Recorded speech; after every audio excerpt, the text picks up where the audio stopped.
E aí, pessoal? Pois o buraco é muito maior do que a gente imagina. A terrível possibilidade de Série B pode decretar a situação terrível para o Grêmio. Terrível. Nós vamos falar de receita e de como sair desse buraco. César Cidade Dias falando de Grêmio aqui no YouTube, papo de gremista para gremista. Mas antes, não esqueça que o Ativo está neste canal, isso mesmo, novo patrocinador deste espaço. O Ativo, você que tem alguma dificuldade, que a coisa não está muito boa na sua relação a dois, está aqui a solução. Isso mesmo, Ativo é a solução. Você vai entender a diferença e como isso vai fazer bem para toda a sua vida. Entre agora no link que está aqui na descrição, tem o telefone, tem o 0800, tem o WhatsApp, o pessoal vai te atender bem e você vai ter uma vida muito mais saudável com Ativo, novo parceiro deste canal. O assunto hoje é um assunto delicado. Vou pegar algumas frases aqui que eu anotei. O presidente Romildo, quando surgiu a pandemia, ele disse: este é o ano da sobrevivência. E muitos de nós, eu fui um, que aplaudi a postura do Grêmio naquele processo. O Grêmio conseguiu vender o Everton, o Grêmio conseguiu vender o PP, e de alguma maneira o Grêmio saiu vivo da pandemia. O Grêmio conseguiu operar em superávit na pandemia, óbvio que porque vendeu os seus jogadores, porque vendeu os dois ativos, principais ativos, e hoje já vendeu mais ativos ainda, vendeu o Diego Rosa, vendeu o Matheus Henrique, vendeu o próprio Juan. Só que o Grêmio chega neste final de ano com uma possibilidade grande de bater na segunda divisão. E o que isso representa do ponto de vista da estrutura do clube? Eu tenho dito que o Grêmio quebra se o Grêmio cair para a segunda divisão. É claro que tecnicamente a palavra não está certa, porque a gente sabe que a relação muitas vezes do quebrar ou não de um clube de futebol no Brasil tem outro componente. Mas, quando a gente olha os dados que eu vou colocar para vocês aqui, a gente tem a clara sensação de que o Grêmio vai ter muito mais problema do que a gente imagina. Hoje, a grosso modo, tentando ser bem didático, o Grêmio fatura cerca de 400 milhões por ano.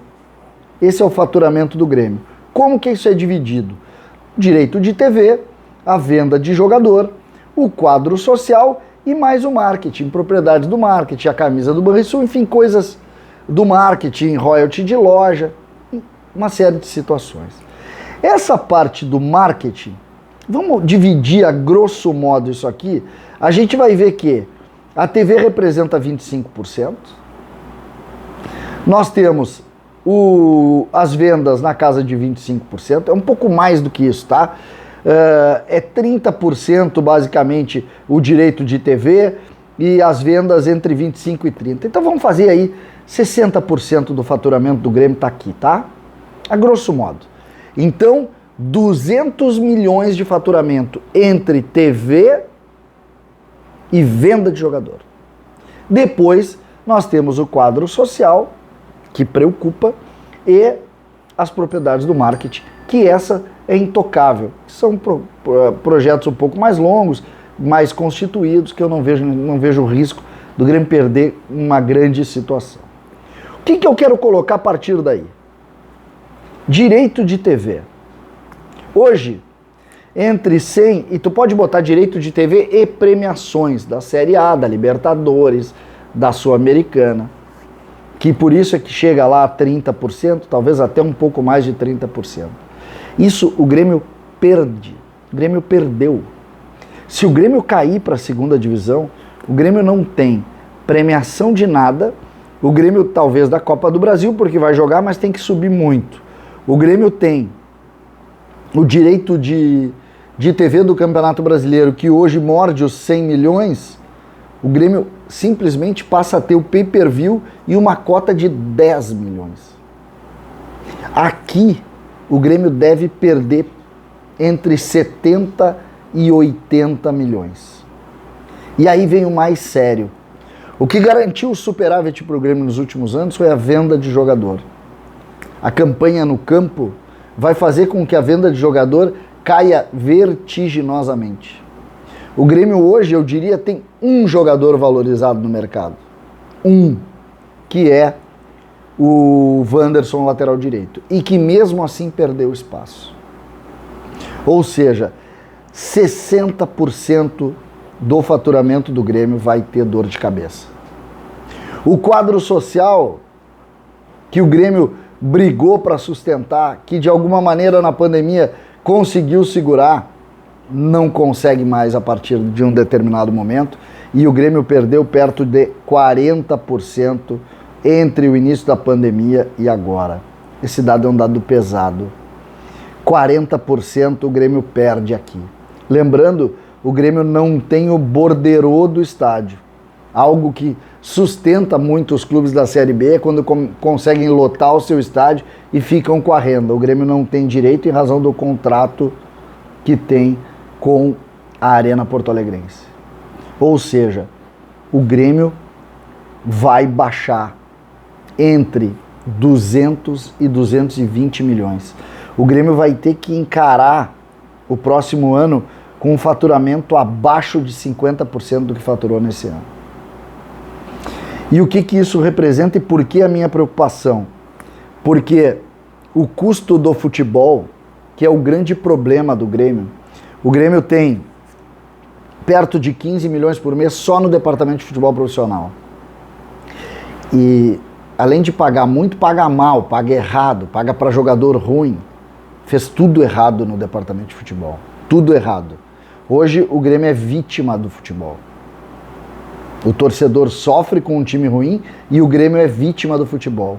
Não são muitos os jogadores que deixam o Grêmio sem algum tipo de rescisão neste final de ano. Tem o Rafinha, tem o Diego Souza, tem o Cortez, tem mais 2 ou 3 que terminam agora em 21. Todo o restante são jogadores que têm contratos mais longos. Contratos de 400, de 500, de 300, de 500, muitos. E que a grande maioria deles não vai ter recolocação com o mesmo valor. O que isso quer dizer? Os valores que o Grêmio paga para eles, de alguma forma o Grêmio vai ter que continuar pagando. Ou porque emprestou e paga metade, ou porque o jogador não conseguiu se recolocar e o Grêmio tem que pagar inteiro. O caos é o Grêmio cair para a segunda divisão. Eu fiz outras anotações que eu acho importante a gente avaliar. Por quê? Porque essa relação que a gente vê do Grêmio tratando o ano de 22 foi adiada. Existiu uma reunião para definir o orçamento do Grêmio para o ano que vem. Essa reunião do Conselho foi adiada exatamente pelo momento dentro do campo que a gente está vivendo. Agora, disso aqui escapa pouco.